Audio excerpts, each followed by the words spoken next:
Welcome to part two of Elvis's 12th of August show in Las Vegas, and that's a midnight show. And what you would have heard in the previous episode, we finished up on Poke Salad Annie. So next up is going to be the 50 segment, Leon, isn't it? Yeah, when I first put this together on YouTube on my channel, I'd called it a medley, but it's not a medley because see, a medley is what you would get, which with two songs together. But these are four songs which are absolutely you're getting full versions of. Yeah. So I've recalled it the 50 segment, and it's really unique because unlike in future years, every song just gets the full treatment, and it's all treated with reverence by Elvis as well, and he really is involved in them. Yeah, and I think he's shown appreciation for the hits he's had in the past as well. He's not thrown them away. Um, they are enjoyable to listen to because you can tell that Elvis is enjoying it himself. And there's times where later in the years where he throws them away because we end up doing that ourselves as listeners. We'll maybe skip that song because you think, oh, Elvis doesn't do that very well because you know that he's not really interested in doing it. It's just he kind of feels obliged to do it, as you said the other night there, Leona. And with this one here, this segment, it's such an enjoyable thing to watch and listen to because he's given full commitment there. He is, but I've long been of the belief that the opinion that Elvis treated his 50s hits with a lack of respect and a bit of contempt with leaders, I think that's a half truth, John. I don't think that's the whole, because if you look, you've got 1972, for example, he brings in Big Hunk, and it's almost like the 50s one. And if you go into even deep into 77, there are great versions of That's Alright, Blue Christmas, Trying to Get to You, Lottie Miss Claudie, One Night, and Heartbreak Hotel even. Oh, So, Lottie Miss Claudia, I listened to that last night from the spring tours. Wow. exactly. What a piano solo. And Yeah. I think to what see in '77, Elvis really didn't take himself seriously in that year at all. I think he Yeah. just did it for the pure enjoyment of just being on stage. Yeah. I mean, I think with that opinion as well, that it's been informed by people listening to the mainstream releases of Elvis live albums like Aloha, possibly the Memphis '74 one, where you hear Hound Dog and Blue Suede Shoes, and they are rushed through, and and especially '74, it's part of that rock and roll medley. Yeah. However, and I will say, it's got to be fair about it. So we spoke about it in part one, that Love Me Tender was used to get acquainted with the ladies, and that soon happened to Teddy Bear, Don't Be Cruel, and then Blue Suede Shoes, Hound Dog, and All Show Up, and even Jailhouse Rock to a certain extent. They were all get throwaways. They were all given quick run throughs, and they were more about nostalgia. And we had a discussion about it in part one, John, that we think it was maybe out of obligation to include them in his set list. Yeah, most definitely, Leon.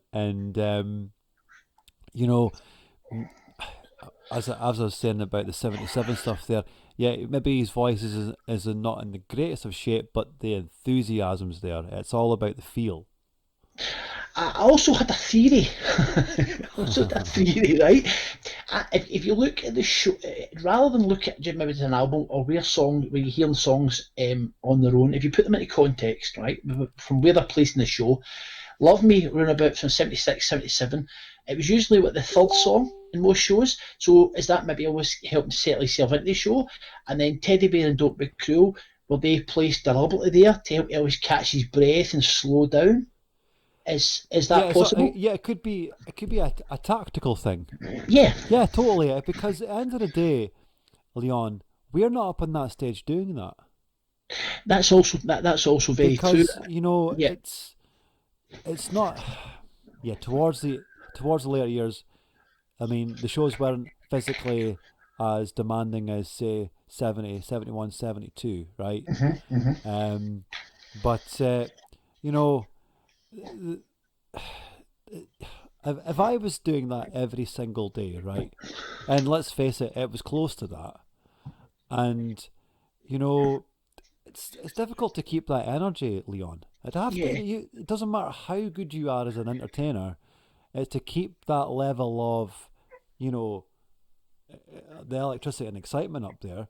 It'd be difficult, and I think, as you said, the previous episode, Leon, it's feeding off the audience and what they Yeah, could do for you, yeah, and if I think that sometimes gave that Elvis that oomph he needed, and I think towards like when we're talking about that last peak yeah. about in December '76, because that was probably to do with Ginger Alden Hmm. because of the fact that something was exciting him again in his personal life, and that spills onto the stage. Hmm. It's also possible that you could argue that. So we'll take 1970, right? So this is Elvis now approaching 40.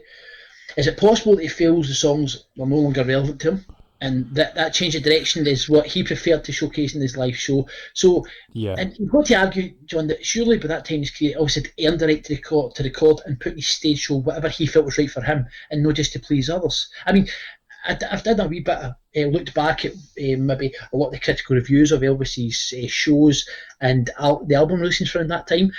I mean, if you take even from Elvis in Memphis, right? Oh, that's who he is now. Two massively classic albums that are now revered by critics, but at the time there was massive lot of criticism in it because they didn't contain rock and roll songs, and it seemed to be unless those critics saw on the albums what they expected, then it wasn't acceptable. But Leon, when you listen to the Madison Square Garden interview, the press conference, and someone asks him why he doesn't do hard rock songs anymore, I'm thinking, where the hell's this guy been? Has he listened to previous albums?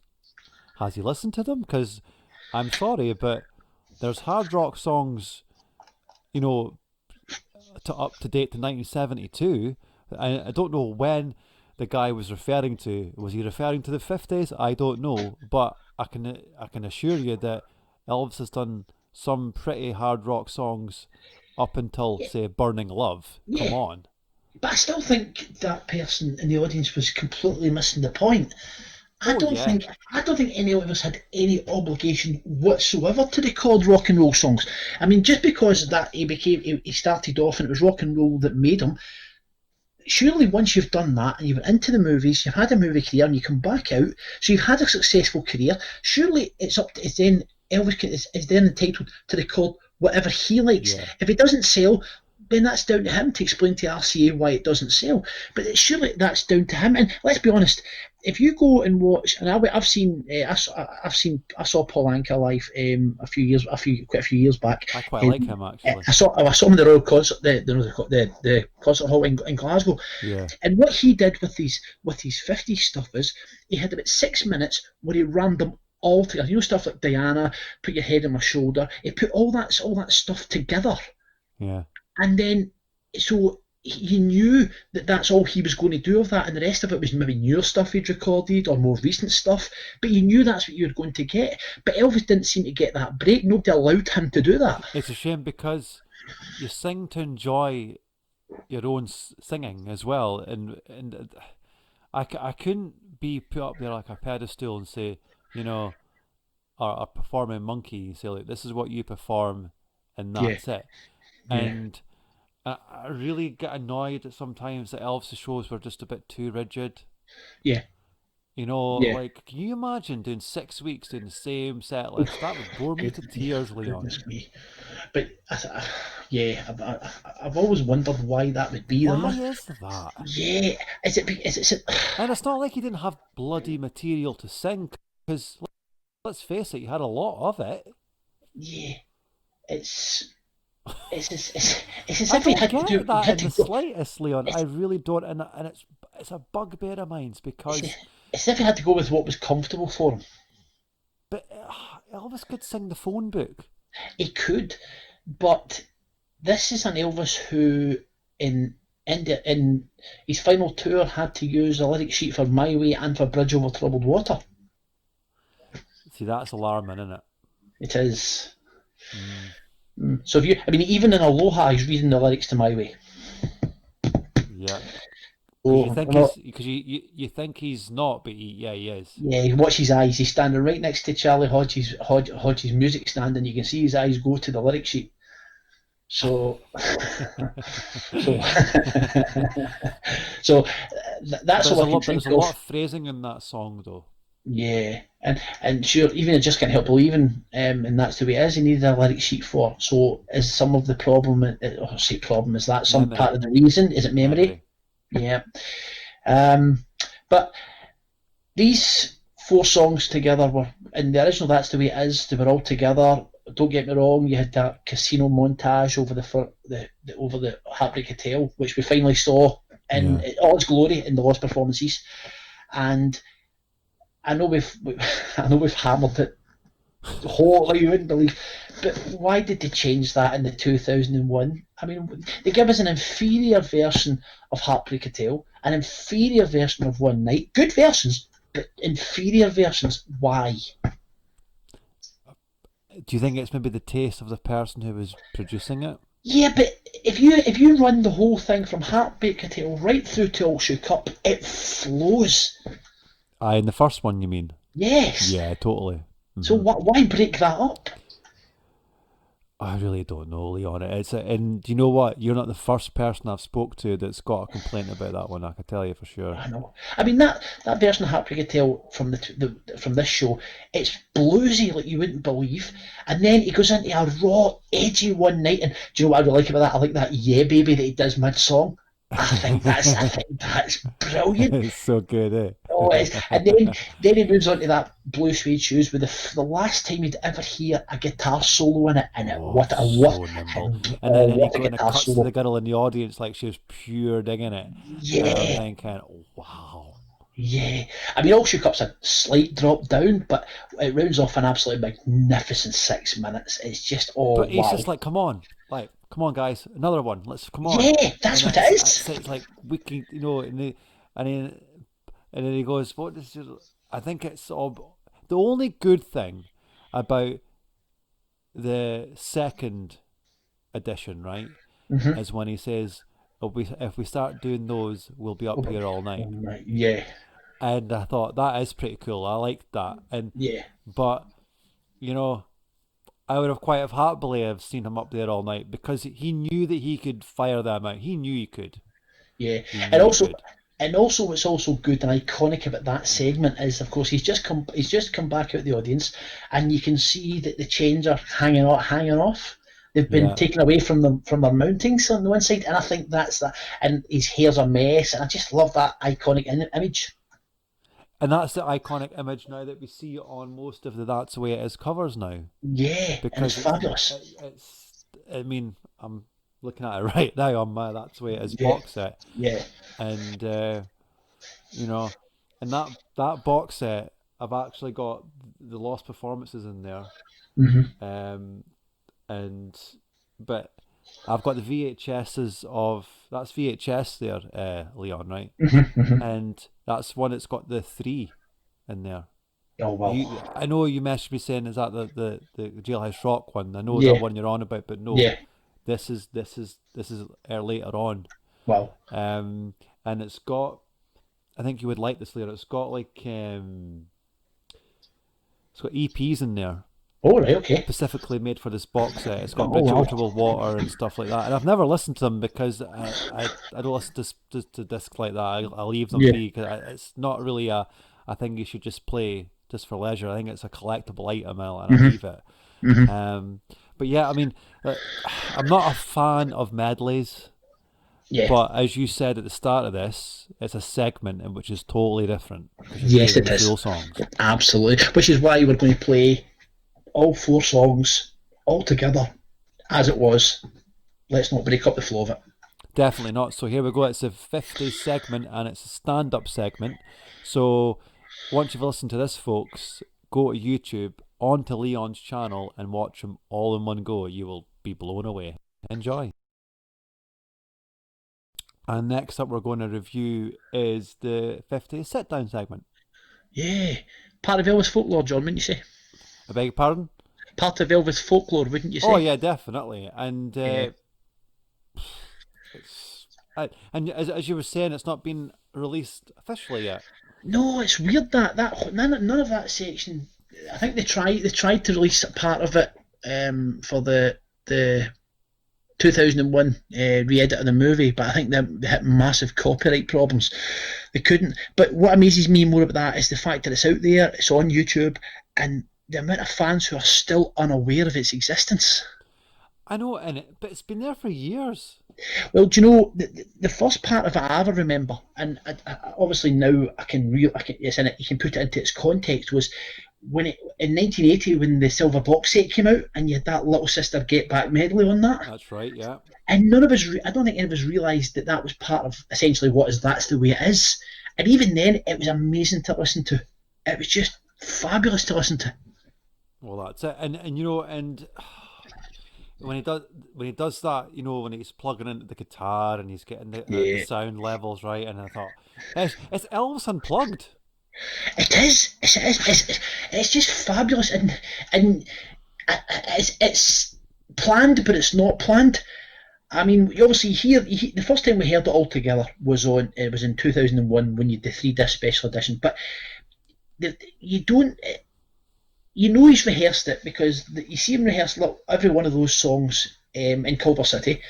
Yep. So it's not as unrehearsed as you might think, but I still think it was spontaneous. Otherwise, all that where Charlie Hodgson was trying to get the volumes right in the guitar and trying to plug it in, I think that wouldn't have happened if they were prepared. If they definitely were prepared for it. No, definitely not. And it's such a fantastic segment, and it's as good as it gets. It's as good as it gets, and it's that same electricity as Elvis in the comeback special. In fact, even a little bit better. Yeah, but you know what's good about that is, so you've got that Little Sister Get Back medley, which the rehearsal is almost twice as long as the live version, but it's still electric. And unlike later versions of Little Sister and Get Back, where it was two verses or one verse of Little Sister, and then you had Get Back, and that was it. It goes back and forward between the two. Yeah. And that's even better. The interchanges them quite superb. I think that's brilliant. And then we get a unique rendition of I Was the One, which it's just a pity he couldn't remember the lyrics in that. 2 seconds, Leon, because I'm going to double check something here. Wasn't that segment on disc 5 of the 70s Masters? No, it wasn't. Ooh.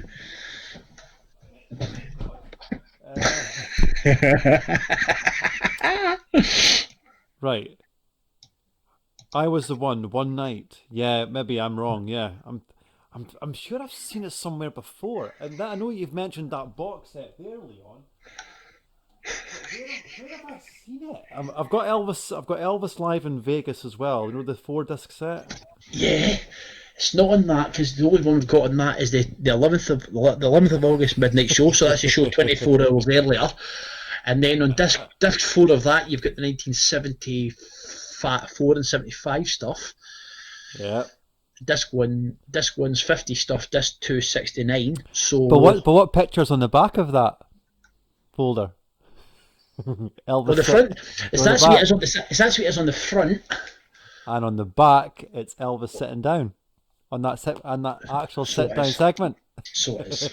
Because I've got it in my hand. Yeah, so it is.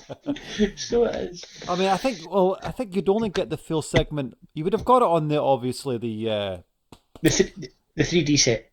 Yes, exactly. And that's the thing about RCA. They release stuff in dribs and drabs, don't they? Yeah. You never get it in that full damn set. Yeah. And which obviously they eventually did on the 8. Is it the 8-disc set? The deluxe one? Yeah. Which is I wish I'd owned that. I did see it. Awesome. I seen it in HMV when it first came out, and it wasn't too expensive. It was like 80 quid or something. Yeah. It's an awesome set. And I passed up on it. I was like, what? Oh, I can't believe you did that. It's an awesome set. Awesome because set. It's like I always thought there'd be another time to get it, and it never was. It never is, because it goes up like the price just goes crazy.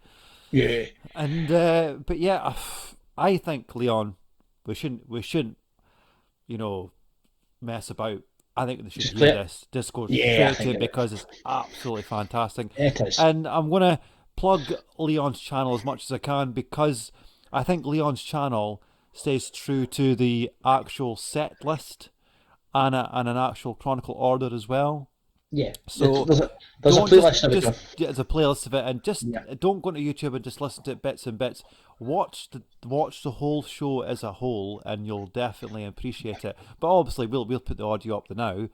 But just listen to it. It's absolutely fantastic. So this is Elvis's sit down section of that show. Enjoy. And folks, so just what you've heard there is the sit down segment of that show. yeah, absolutely fabulous, John, wasn't it? I mean, that was Elvis's absolute best. Relaxed, electric guitar in hand, and totally immersed in the moment. A culmination of an astonishing 20 minutes or so.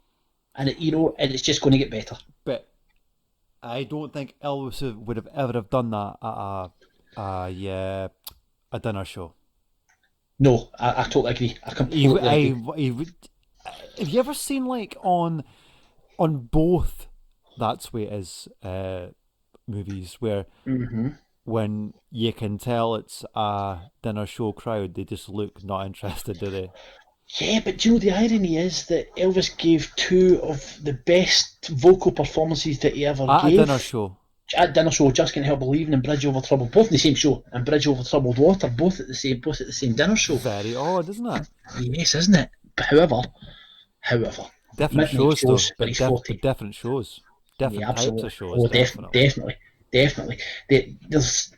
The dinner shows. If you notice, there's a lot more. He's I wouldn't say relaxed, but he's not as serious as if it's a case of, well, the audience don't really care as much, so I'll just be a bit looser. Aye, yeah, totally, and you could tell that, and you're getting to hear Elvis's personality Yeah, and see it. absolutely. Sorry, and Yeah, he's just not a paid performer as such, yeah, and being highly professional. yeah. I mean, he was on the 12th of August. Let's face it, Oh, fabulous. but it's an exciting thing to see Yeah. and hear. I was going over the songs this morning and blown away. And it's something that you maybe forget to listen to. But when you're doing shows like this, and I wouldn't say you're forced to listen to it, but it prompts you to listen to this stuff and revisit it, and it makes you think, this is why I'm an Elvis fan. Hmm. No, absolutely, And absolutely. Yeah. the next song we're going to review from the show, and we're edging towards the end now, is Bridge Over Troubled Water. Yeah, do you know what, John? I don't think we have to say really an awful lot about this one. I really don't, because it's Elvis's 1970 versions of Bridge are just absolutely astonishing, and he's just given that 30 minutes or so beforehand, and now he drops the pace, but not the quality of the show. And this version that we're just about to hear is almost comparable to that dinner show one that we mentioned just a minute or so ago. Yeah. And it just shows how immersive music had become during that show. Because do you know what I noticed in 2001 when they released that 3D CD set? And this is the first time that we heard this whole show. And Yeah. what got me is, see, just at the end where the crescendo builds, and you hear Elvis off mic and he shouts, "Get it on, baby!" And it's really, that's Elvis just lost in that moment, and I think that's what makes that version. I think that's Elvis has just realised that for that maybe 35 minutes they've just been right on the top of their game. Yeah, and he's letting his band know that they've performed well as well. Yeah, absolutely right. Absolutely right. And that's what I like about Elvis. He always acknowledged the people who worked for him. Yeah, I totally agree. And this version is just absolutely magnificent. And Bridge has always been one of my favourite songs. Yeah, yeah, And there was a thing that I think it was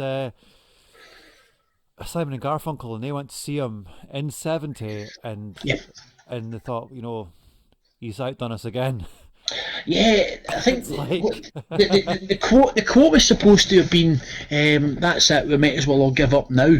yeah, But Paul Simon gave an interview to Rolling Stone where he kind of rolled back that and saying that that's not what he said.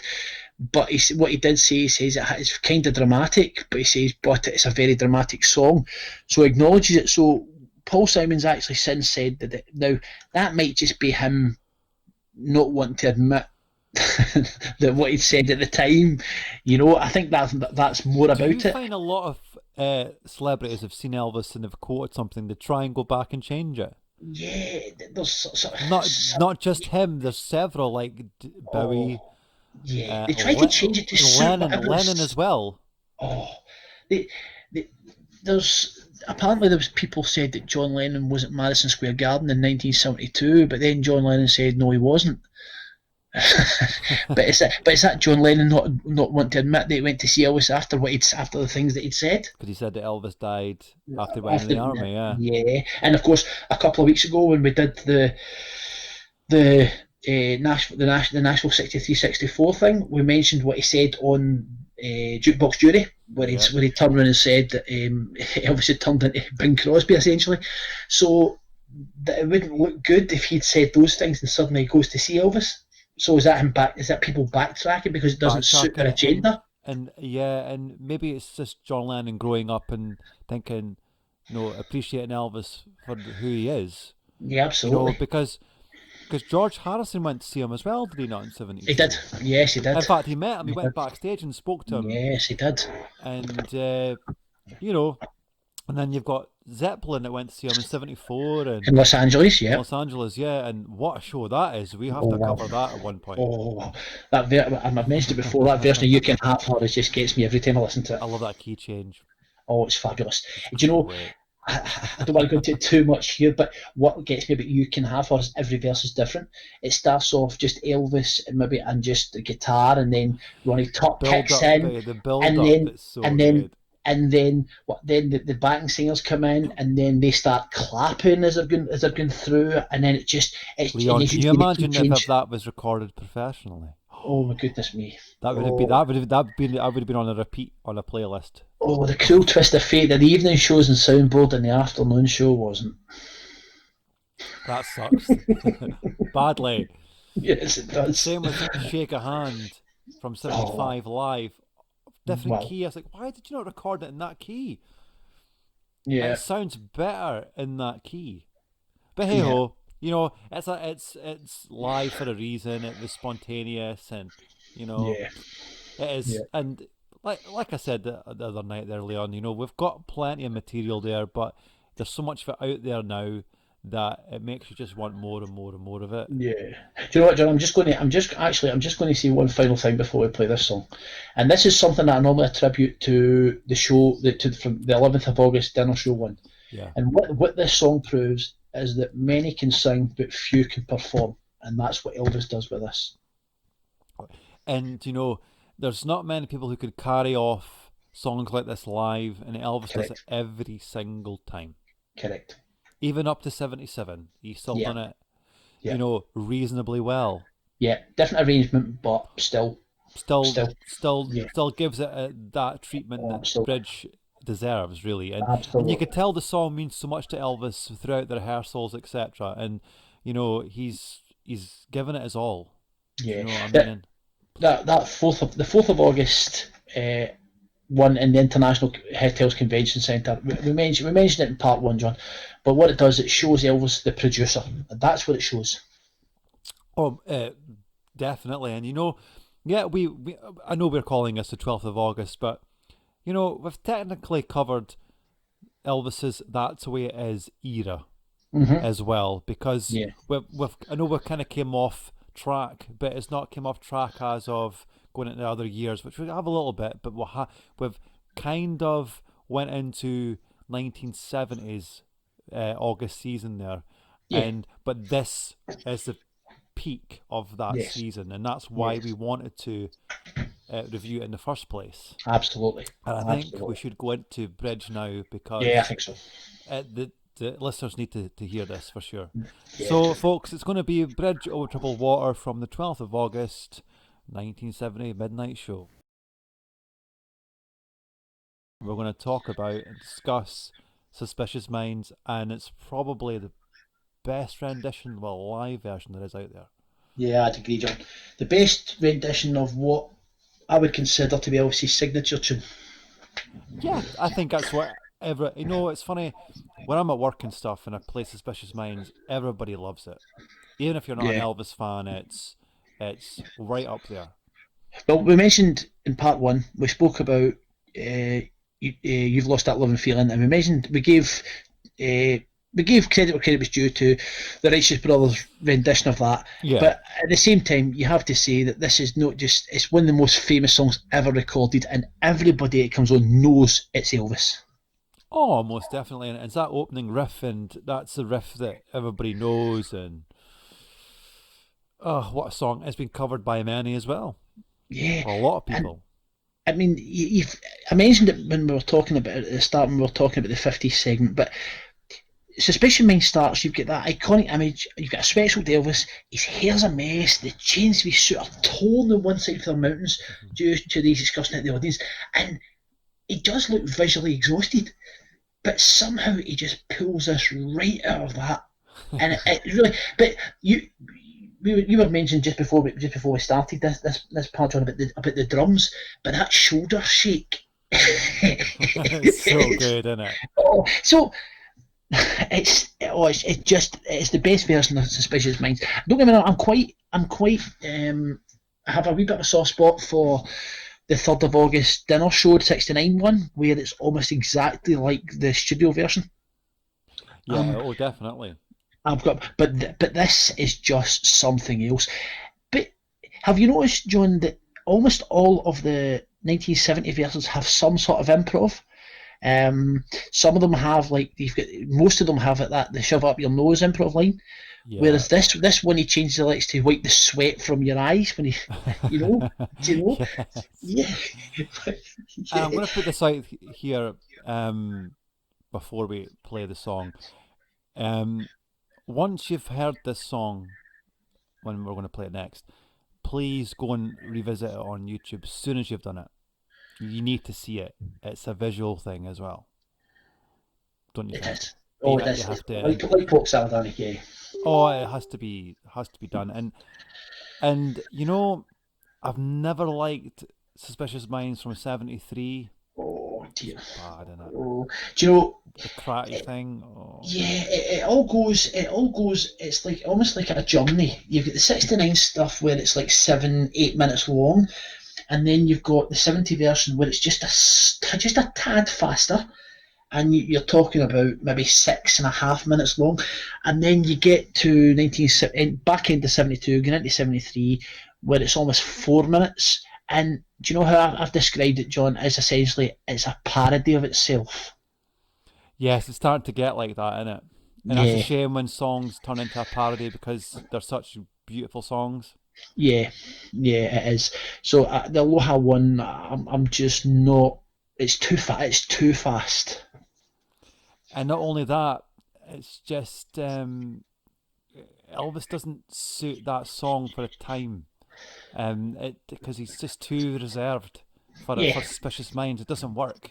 yeah. Compare Elvis's stage movements in 1973 to 1970, and you just Mm. see the difference.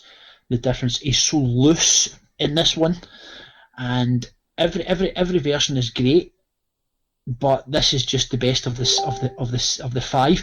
And you know, it wasn't the reason it wasn't in the opening show of this. The reason it was on five is I think Elvis had the idea of trying to replace Suspicious Minds with Patch It Up, Yeah, because that's why Patch It Up was the penultimate song of that show. And I don't. It's like one of those things where I don't think he quite got the reaction that he wanted. So Suspicious Minds was reinstated for the following show, and we're all the better for it because we get this rendition. yes, and I've heard it live as well with the TCB band, and it's Mhm. still electric. Yeah, So yeah, good. It's so yeah, good. And absolutely right. But it's just great to listen to. It really is. And there's some great brass as well from Joe Gersher's orchestra. I just think it's really good. the more we discuss this show, the more I'm starting to realize, yeah, I think it's probably the best show he ever did. Yeah, I'm yeah, not just doing it just to agree anymore. yeah. I wasn't the plan anyway. But the more we discuss it, and I'm thinking, yeah, it's definitely the best show he ever gave. I mean, they might have more interesting set lists in other shows, Of or course, as you said in the last episode there, Leon, of course, and you've got other epic moments live, but this just has the flow of perfection all the yeah, way through. there's just no dips in this at all. There's no throwaway No, songs. no, definitely not. It's at its peak the whole way through. And if you're Yeah, going to see Elvis Presley live, this would have been the show to go and see. yes, absolutely right. Absolutely And I right. think we should go and play this now. And it's I agree. so Elvis's Suspicious Minds, and it's from August the 12th, 1970s, Midnight Show. Enjoy. Okay, and folks, so that was Suspicious Minds from the 12th of August, Midnight Show 1970, and we come to the last song of this episode. Been a brilliant episode for this two-parter. It's been absolutely fantastic. And the last song is Can't Help Falling in Love. Wouldn't be anything else wrong with it. Well, that's it. And if you're not an Elvis fan, this is the show that Elvis 99.9% of the time finished a show with. Yeah, just January, February 1971. He would alternate the final show Yeah. with The Impossible Dream. That's right, yeah. Which was quite good. And during one of those shows, it should be that Elvis finished the show with The Impossible Dream. He actually included Can't Help Falling in Love as about the fourth or fifth song of that show, because Hal Wallace was in the audience and he sang the song as a tribute to him. That's right, yeah, that's right. And it's on CD somewhere. In fact, it's in The It is. Impossible Dream, is it not? Well, there's somewhere else you can go to find it. Excuse me, folks. I'll be back in 10 minutes trying to find this bloody CD. It's on my channel. Oh, of course it is. Watch the views rack right up for Leon. Yeah, absolutely, John. Everywhere I can get a plug and get one in. I tell you what, I'm gonna disagree. Well, not say disagree, right? Mm-hmm. I still think that the Can't Help Falling in Love from '73 is my favourite. So you like that more power ending? Yeah, with the cape throwing and stuff. Yeah. Yeah. Although, Yeah. yeah, I was gonna try and find a justification for it, but no, I think that scene speaks for itself, really. Yeah, I think that's relief. I think that's relief that it's over and done with, and that's why the cape goes. And you saw the belt go before that after trilogy. That's right, and that's something we could review at a later time, folks. And but there's not really much to really say about the song, and No, I think I think you've pretty much covered it, and Yeah. you know, and it feels like it's an anticlimax now to the end of the show, but I think that's it. I think that's it for this actual segment, because Well, let's put it this way, John. When Elvis finished Suspicious Minds, he said thank you, and then just pointed to the orchestra, and away they went. and that's it, because he's thought, Yeah. I've done it, Yeah, exactly. and we'll never see the same Elvis again, Nope. which is kind of but you know, he's given his complete best, and that's it, and that's all we need, and it was caught on audio, and it was caught on a visual side of things as well, so I'm happy about that. Yeah, absolutely. So yeah, Leah, and you know, as always, it's great talking to you and great doing these Yeah. podcasts. And Yeah. coming up next on our next show is going to be from Elvis in Memphis. What a show that's going to be! Yeah, we're going to cover the whole of the Memphis '69 session, but I think that'll be another two-parter, Johnny. Oh, most definitely, because if you're going to do something, do it right. Let's do it. Do it Yeah, right, absolutely. and cover it piece by piece, and Yeah, absolutely. you know, and it's good that we get to put the songs into the show, and it builds the story up. It's not just two guys talking about Elvis, because you'll get that anywhere, but Yeah. you know, bringing the music into it, it's taking you on that journey with us. It lets And- fans, it also lets other people listen to it and think, well, I see what they're talking about, or you can go, no, I don't agree with that at all. That's it, and you know, I mean, myself and Leon here, we're not always going to agree, and that's what it's all about. We don't want to sound fake, and Yeah. and we're not going to go, oh, I hope I don't get negative comments, but that's what we want, because everybody should have their own opinion on Elvis, and a course. reason why they like Elvis, because everybody's not got the same reason why they like Elvis to say as myself or you do. Well, John, if we all agreed and we all liked the same stuff, then all we would buy would be the constant stream of greatest hits that RCA throws at us. We wouldn't. Oh, That's please you know, don't. but that's if we all liked the same stuff, that's what we would do. So there's nothing wrong with that, with disagreeing. And I think, I hope he's listening to this, but my colleague Paul, he's a brilliant guy to work with, and he gets an Elvis history lesson every day. And he's like, "Oh, I've not heard that one before, and I've not heard that one either." And he says, "It's great that you just don't play the hits." I'm like, "No, why would I? Because that's stuff I heard when I was like 4 or 5 years old. It's the introduction stuff to someone, to me anyway, Yeah, Leon. yeah, And then you absolutely. then you then you start your Elvis journey after that. Well, we mentioned it when we did the 63, 64 stuff, John. The essence of an artist is, and a lot of their best work is usually found somewhere deep in their back catalogue, not in the Oh, hits. I mean, since because you've recently done the Frankie and Johnny stuff on your Mm-hmm. channel, and I thought I'm going to revisit that again because I really liked it, and I want to give myself a reason, well, to remember why I liked it in the first place. Mm-hmm. And I went and listened to the FTD stuff, and the outtakes, Leon, are phenomenal. Yeah, And they he's are. really, and he's not bored. He's really into it. Yeah, it's And it's bang in the middle of the formulatic movies. It's like boom, and well, it's a hidden just think, gem. just think how short a step it was from Frankie and Johnny to Paradise Hawaiian Style. 2 months, Exactly, crazy in it, and isn't it? Just it's just what happened between those 2 months. I really don't know. It's but that could be a personal issue that he was going through. You just don't know, and no, it absolutely. and obviously he's probably just thought, oh, why am I doing this? Because everybody questions. Doesn't matter what you're into or Yeah, what absolutely. kind of occupation you're in. You'll hit a rut. Everybody does, and it's probably Elvis's rut at that point. Because Oh, I mean, how many 65 was the penultimate rut of the 60s. He thought, what? And that was when he started questioning himself as a human being, yeah, as an artist, etc. And that was the philosophical like stuff starting to happen. And yeah, absolutely. um, All the Larry Gerrer stuff. well, that's no, no, no, no, no, no, no, no, uh, no, not no. Well, not I'm not. I won't ever review that stuff. I'll keep that to Larry. Larry can talk about that. Yeah, absolutely. But yeah, so folks, yeah, we won't keep you any longer. But this is going to be Elvis with "Can't Help Falling in Love" from the 12th of August, 1970. And I really do hope you've enjoyed this, and we'll see you again.